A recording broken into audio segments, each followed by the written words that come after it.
கேள்விப்பட்டிருப்பீங்க இல்லையா?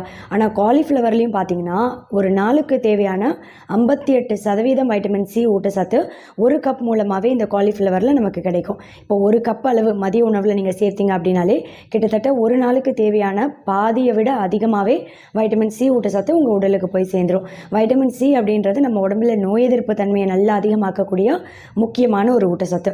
கூடவே பார்த்தீங்கன்னா உடல் பருமனாக இருந்து உடல் எடையை கம்மி பண்ணுறதுக்கு நீங்கள் ஏதாவது டயட் ஃபாலோ பண்ணுறீங்க அப்படின்னா கண்டிப்பாக இந்த காலிஃப்ளவரையும் உங்கள் அன்றாட உணவில் கட்டாயம் சேர்த்துட்டே வாங்க. ஏன்னு கேட்டால் நார் சத்து அதிகமுள்ள ஒரு உணவு. பொதுவாக நார் சத்து அப்படின்றது செரிமானத்தை சீராக வைக்கும். செரிமானம் சீராக இருந்தாலும் உடல் எடை சீக்கிரமே ஆரோக்கியமான முறையில் கம்மி பண்ண முடியும். ரெண்டாவது, நீர் சத்து அதிகமுள்ள முக்கியமான ஒரு காய் இது. நீர் சத்து அப்படின்னாலே நிறைய பேர் என்னென்னு சொல்லுவோம். இப்போ தர்பூசணி பழம், முலாம் பழம் இதிலெல்லாம் நீர் சத்து அதிகமாக இருக்குது, பார்த்தாலே தெரியும் இல்லையா?